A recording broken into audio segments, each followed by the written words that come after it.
কি career path বেছে নেবেন বুঝতে পারছেন না? বেশি অপশন আর কনফিউশনের ভেতরে হারিয়ে যাচ্ছেন।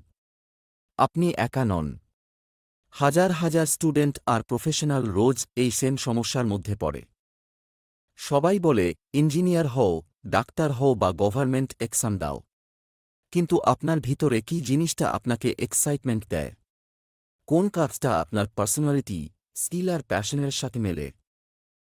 ভুল কেরিয়ার বেছে নিলে ফ্রাস্ট্রেশন, টাইম ওয়েস্ট আর রিগ্রেট ছাড়া আর কিছুই থাকে না।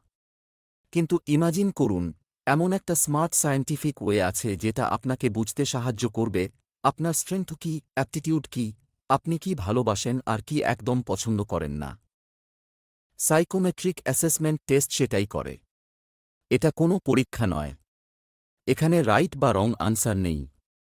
এটা একরকম সেলফ ডিসকভারি ম্যাপ, যা দেখিয়ে দেবে কোন কেরিয়ার আপনার পার্সোনালিটি আর অ্যাবিলিটির সাথে বেস্ট ম্যাচ করে। আপনি যদি স্টুডেন্ট হন, কনফিউজ থাকেন নেক্সট কি করবেন, বা যদি একজন প্রফেশনাল হন যিনি কারেন্ট জবে স্যাটিসফ্যাকশন পান না, এই টেস্ট আপনাকে ক্লিয়ার ডাইরেকশন আর কনফিডেন্স দেবে ইনফর্মড ডিসিশন নিতে। পার্সোনালিটি, ইন্টারেস্ট, স্ট্রেংথ আর অ্যাপটিটিউড সব দিক বুঝে এটা আপনাকে হেল্প করবে আপনার ফিউচার প্ল্যান পারফেক্ট করতে। ভাবুন তো, এমন একটা কেরিয়ার যেখানে আপনি এক্সাইটেড হয়ে সকাল শুরু করবেন, কারণ আপনি জানবেন এটা আপনার জন্য। গেস করা বন্ধ করুন।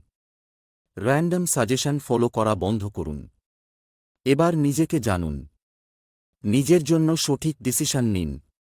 সাইকোমেট্রিক অ্যাসেসমেন্ট টেস্ট দিন। কারণ আজকের একটা সঠিক ডিসিশন আপনার পুরো ফিউচার বদলে দিতে পারে।